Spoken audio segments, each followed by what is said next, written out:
Assalamualaikum warahmatullahi wabarakatuh. Anak-anakku sekalian kelas 9. Sekarang materi kita pembelajaran tentang hukum fenomena alam.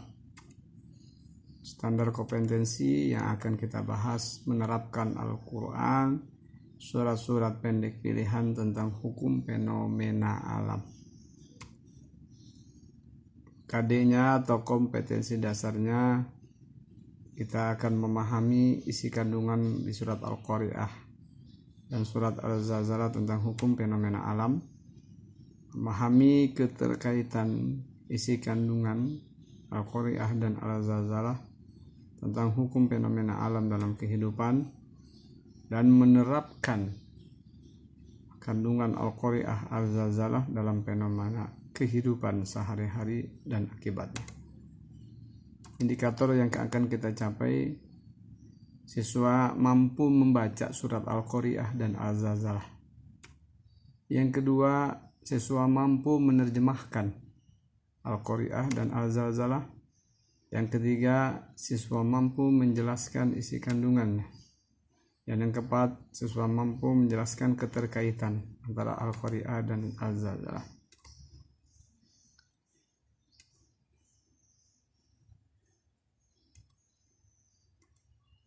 Selanjutnya, mari kita baca materi tersebut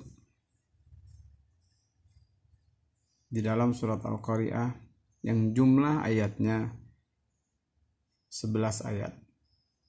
Bismillahirrahmanirrahim. Al-Qari'ah mal-Qari'ah wa ma adraka mal-Qari'ah yawma yakunun nasu kal-farasil mabsus wa takunul jibalu kal-ihdil manfush fa amma man sakulat mawazinuh wa huwa fi 'ishatir radiyah wa amma man khaffat mawazinuh fa ummuhu hawiyah wa ma adraka ma hiya narun hamiyah. Jadi siswa mampu membaca surat Al-Qari'ah dari ayat 1 sampai dengan ayat 11 dengan membaca yang tertil, lancar tajwidnya. Selanjutnya marilah kita lihat mufradat, yaitu kosakata daripada surat Al-Qari'ah tersebut.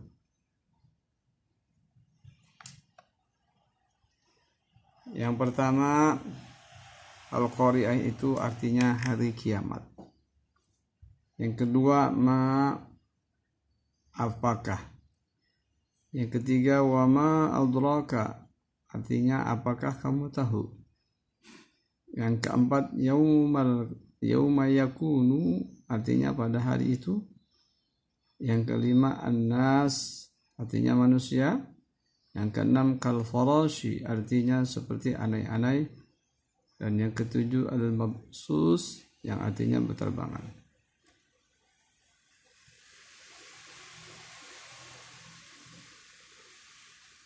Mufradat lanjutannya, radiyah artinya yang senang memuaskan.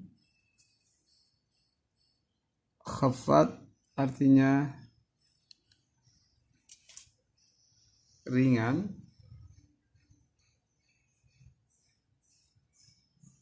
17, fa ummuhu artinya maka tempat kembalinya. Yang ke-18, hawiyah artinya neraka hawiyah. Yang ke-19, narun artinya neraka. Yang ke-20 artinya hamiyah, panas. Nah, mufradat tersebut wajib kalian hafalkan, karena nanti di materi-materi ada kata yang dipotong-potong atau garis bawahi. Kalau kalian sudah hafal, akan mudah untuk menjawab soal-soal. Kita lihat terjemahkan sekarang.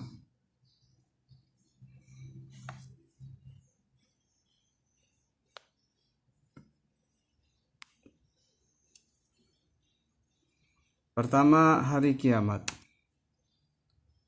Yang kedua, apakah hari kiamat itu?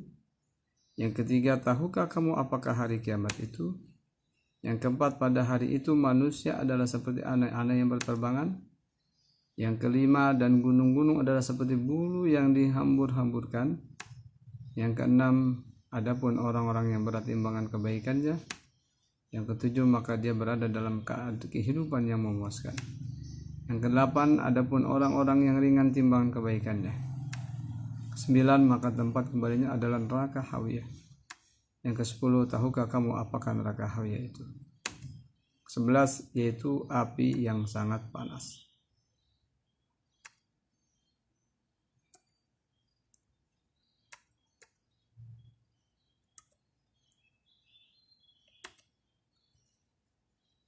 Dari terjemahan ayat 1, Mal-Qari'ah.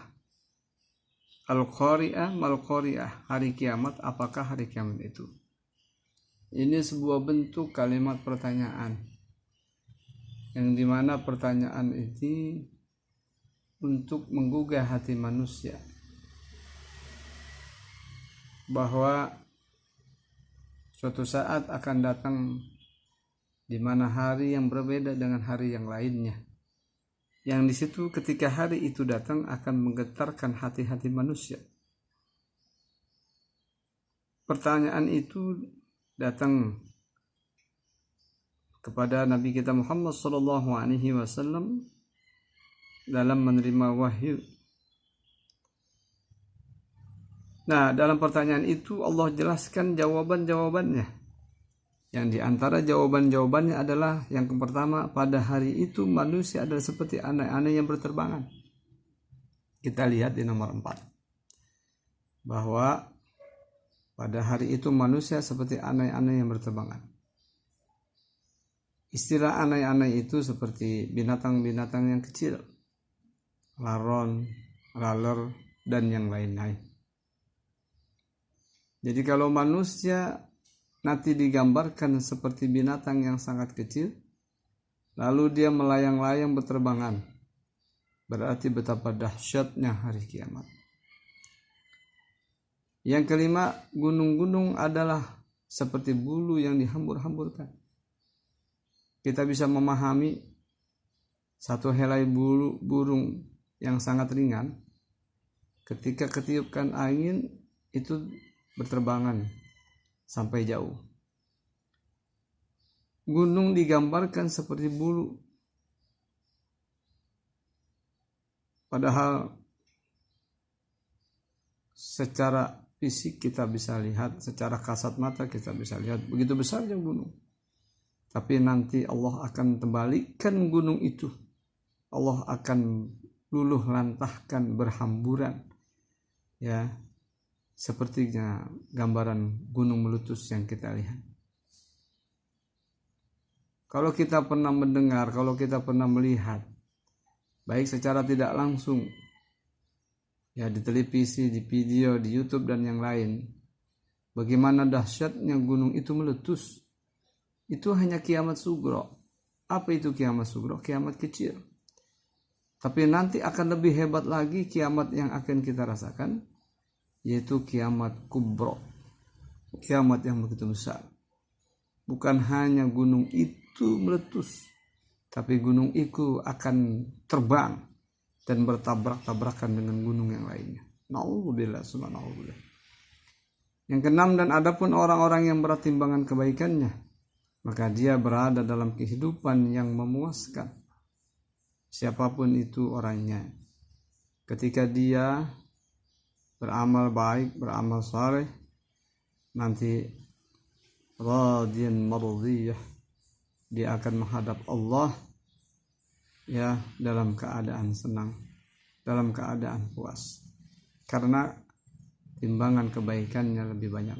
Tapi sebaliknya, nomor 8, ayat ke-8, orang yang ringan timbangan kebaikannya, siap-siaplah tempat kembalinya adalah neraka hawiyah. Apa gambaran neraka hawiyah? Neraka hawiyah itu adalah api yang sangat panas. Gambaran dalam sebuah hadis, Jarak 500 tahun api itu sudah sampai ke manusia. Na'udzubillah, summa na'udzubillah, saking panasnya api itu. Marilah kita perhatikan video ini.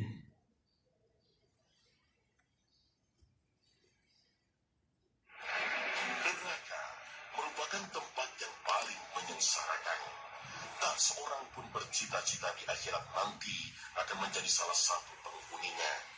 Keberadaannya, kedahsyatan siksanya, dalamnya jurang-jurangnya yang mengerikan, tak terbayangkan dalam imajinasi kita. Lalu siapakah yang termasuk daftar tunggu para penghuninya? Apa menu makanan dan minuman sehari-hari mereka? Pemirsa, berikut kajiannya.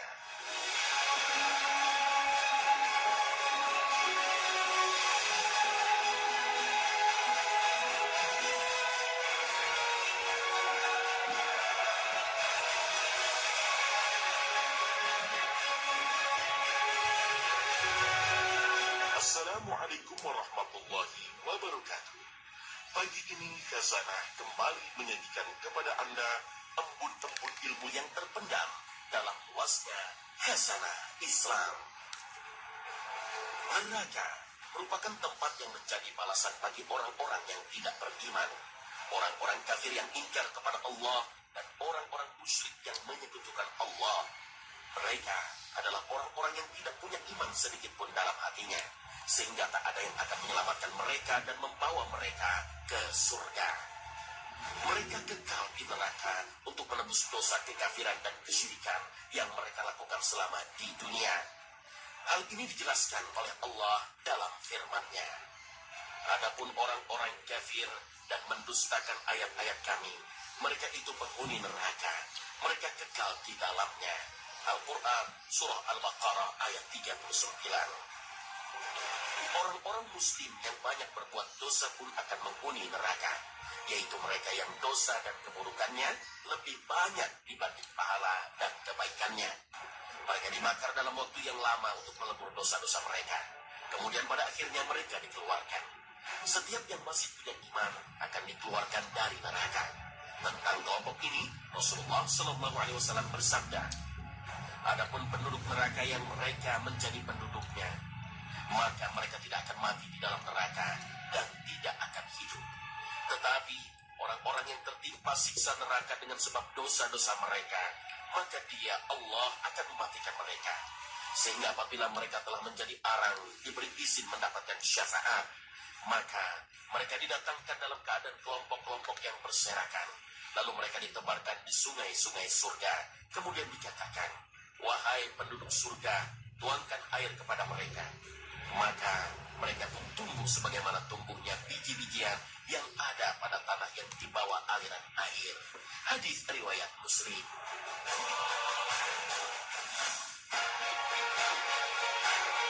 Jika ada orang yang dijamin masuk surga, tentu ada juga orang-orang yang telah dijamin masuk neraka. Nama mereka disebutkan secara jelas dalam Al-Quran dan hadis.